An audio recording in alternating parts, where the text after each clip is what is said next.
Lesson 3. Hope. Principle 2.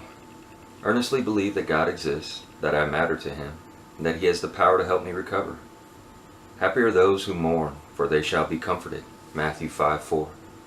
Step 2. We came to believe that a power greater than ourselves could restore us to sanity. For it is God who works in you, to will and to act in order to fulfill His good purpose. Philippians 2:13. Think about it.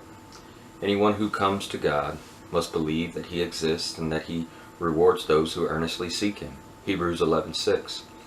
In the first principle, we admitted we were powerless. Now in the second principle, we come to believe God exists, that we are important to Him, and that we are able to receive God's power to help us recover. It's in the second step we find hope. The H stands for higher power. Our higher power has a name, Jesus Christ. Jesus desires a hands-on, day-to-day, moment-to-moment relationship with us. He can do for us what we have never been able to do for ourselves. Everything comes from God alone. Everything lives by His power. Romans 11:36. Our higher power tells us, "My grace is enough for you, for where there is weakness, my power is shown the more completely." 2 Corinthians 12:9. The O stands for openness to change. Throughout our lives, we will continue to encounter hurts and trials that we are powerless to change. With God's help, we need to be open to allow those trials to change us, to make us better, not bitter. Now your attitudes and thoughts must all be constantly changing for the better. Yes, you must be a new and different person. Ephesians 4:23. The P stands for power to change.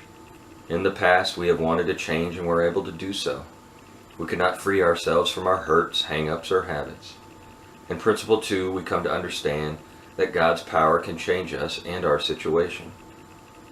For I can do everything God asked me to do with the help of Christ who gives me the strength and the power. Philippians 4:13. Lead me, teach me, for you are the God who gives me salvation. I have no hope except in you.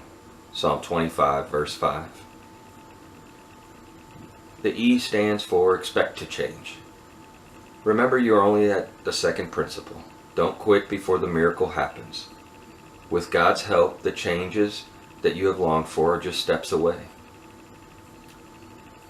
I am sure that God who began the good work within you will keep right on helping you grow in His grace until His task within you is finally finished on that day when Jesus Christ returns. Philippians 1:6. How do we find hope? By faith in our higher power, Jesus Christ. Now faith is confidence in what we hope for and assurance about what we do not see. Hebrews 11:1.